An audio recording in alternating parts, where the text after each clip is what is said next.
Assalamu alaikum wa rahmatullah, j'espère que vous allez bien. Un péché a été commis, comment se faire pardonner?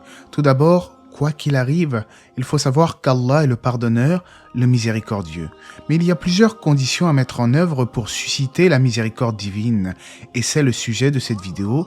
Ne quittez pas, on en parle tout de suite, après la petite intro.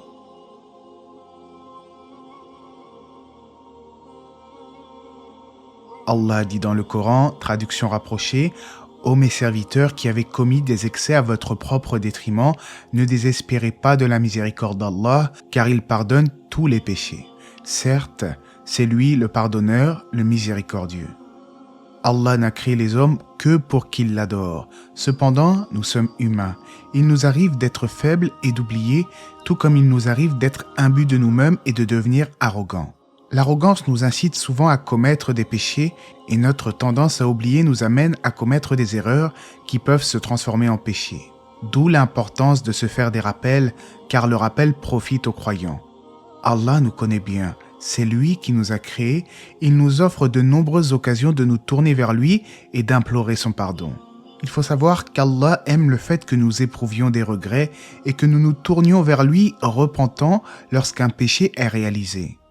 Le prophète Mohammed a dit dans un hadith « Si vous ne commettiez pas de péché, Allah vous remplacerait par un autre peuple qui commettrait des péchés, qui lui demanderait pardon et à qui il pardonnerait. » Alors bien entendu, attention, il ne s'agit pas de voir en ces propos un encouragement à faire le mal, mais il s'agit plutôt d'une démonstration de la grande miséricorde divine.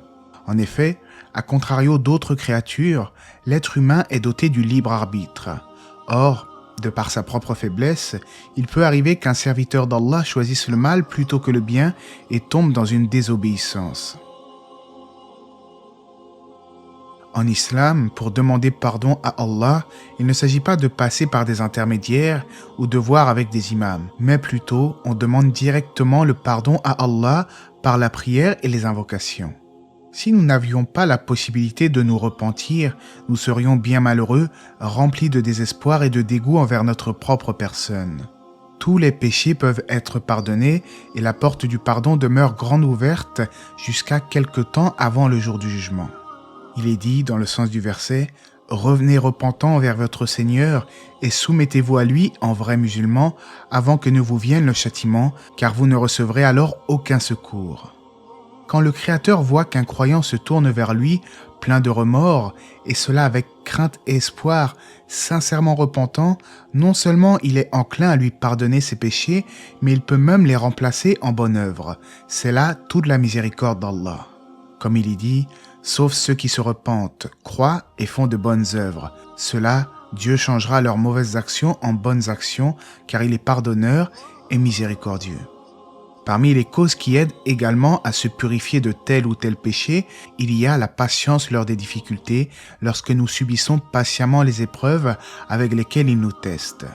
Quand nous sommes éprouvés par la maladie, la souffrance, l'oppression ou autre, il nous pardonne nos péchés si nous endurons cela en espérant sa rétribution. Aïcha rapporte du prophète, sallallahu alayhi wa sallam, le croyant n'est pas éprouvé par la piqûre d'une épine ou par ce qui est au-dessus de cela sans qu'Allah ne l'élève pour cela d'un degré et qu'il lui efface un péché. Désobéir à Allah n'est pas une mince affaire. Certains érudits musulmans ont divisé d'ailleurs les péchés en deux catégories, les majeurs et les mineurs. Les péchés majeurs sont généralement ceux qui entraînent la colère, voire la malédiction d'Allah. Ils incluent entre autres le fait d'adorer d'autres divinités avec Allah, lequel constitue le plus grave de tous les péchés. Mais il y a également le meurtre, la sorcellerie et l'adultère, ainsi que d'autres grands péchés. Les péchés mineurs, quant à eux, sont définis comme des actes qui déplaisent à Allah, mais en deçà des péchés majeurs. Alors, cela ne signifie pas qu'ils doivent être pris à la légère, car les péchés mineurs peuvent facilement mener au péché majeur.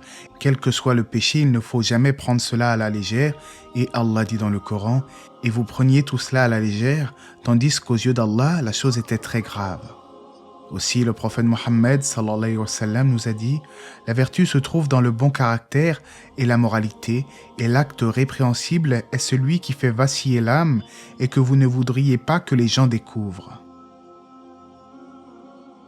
Comme je le disais, le repentir sincère peut effacer les péchés d'une personne à tout jamais. Mais il y a cependant certaines conditions.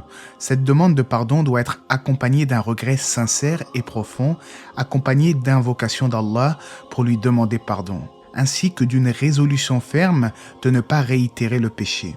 Il ne s'agit donc pas de se dire, de toute façon, Allah est pardonneur et miséricordieux, il me pardonnera systématiquement parce que je suis musulman.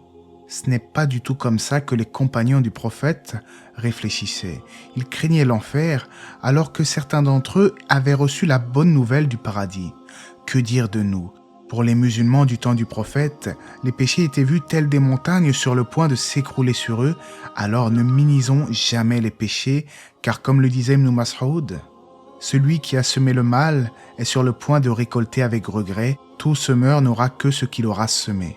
Par ailleurs, Allah nous a également donné d'autres moyens d'effacer nos péchés, notamment le fait, pour un non-musulman, d'embrasser l'islam et pour un croyant, d'accomplir le pèlerinage Hajj à la Mecque. Concernant la conversion à l'islam, il a été transmis du prophète Mohammed alayhi salatu wassalam ces propos. Ne savez-vous pas qu'embrasser l'islam efface tous les péchés commis auparavant? Dans un autre hadith rapporté par Al-Bukhari, il est clairement fait mention que celui qui fait le Hajj reviendra lavé de tous ses péchés comme s'il venait de naître. On rappelle bien entendu que les actes d'adoration comme le Hajj et la Umrah sont des actes d'adoration voués à Allah et qu'il ne s'agit pas de faire cela pour le regard des gens. En islam, pour qu'un acte d'adoration soit accepté, il y a deux conditions, la conformité à la législation, mais également la sincérité du culte. Ainsi, celui qui œuvre par ostentation, pour être vu des gens, eh bien il risque de voir ses actions totalement réduites à néant. Il y a également un moyen efficace d'effacer les péchés mineurs, et cela par l'intermédiaire des bonnes actions. Dans la Sunna, plusieurs hadiths vont dans ce sens, comme cette parole attribuée au messager d'Allah. Lorsque vient l'heure d'une prière obligatoire, quiconque fait ses ablutions parfaitement et accomplit sa prière avec humilité, cela lui servira d'expiation pour ses péchés passés, tant qu'il ou elle ne commet pas de péché majeur, et cela s'applique en tout temps. Dans un autre hadith concernant le mois du Ramadan, il est relaté « Quiconque jeûne le mois de Ramadan avec une foi sincère et dans l'espoir d'être rétribué par Allah, tous ses péchés passés lui seront pardonnés. » Là encore, le Ramadan est une excellente occasion de se rapprocher d'Allah, mais il s'agit d'en ressortir avec de bonnes habitudes et de rester assidu, car comme le disent certains contemporains, ne réussira jamais un peuple qui ne connaît Allah que pendant le mois du Ramadan. Ainsi, en islam, certains péchés peuvent être expiés par le repentir, par la patience face aux épreuves, mais aussi par l'accomplissement des bonnes actions, à condition que ces bonnes actions soient accomplies uniquement pour Allah seul et sans associé.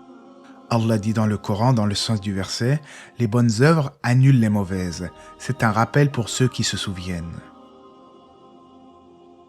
Comme nous l'avons vu tout au long de cette vidéo, Allah est le pardonneur, le miséricordieux. Mais il faut mériter cette grande miséricorde à travers l'accomplissement du bien, ainsi que par le fait de s'éloigner des péchés en cherchant sincèrement à ne jamais recommencer. Gardons aussi à l'esprit qu'au final, c'est uniquement par la miséricorde d'Allah que nous entrerons au paradis, comme l'a expliqué le messager d'Allah, alayhi salatu wassalam. Accomplissez de bonnes œuvres correctement, sincèrement et avec modération, et gardez espoir, car ce ne sont pas vos œuvres qui vous feront entrer au paradis. Ses compagnons demandèrent alors « Pas même toi, ô messager d'Allah ?» Et il dit « Pas même moi, à moins qu'Allah ne m'accorde son pardon et ne fasse descendre sur moi sa miséricorde. » Allah sait mieux, qu'Allah pardonne les péchés à tous les croyants et les croyantes. J'espère que ce rappel vous aura été profitable, que la paix et les bénédictions d'Allah soient sur le prophète, sa famille et ses compagnons.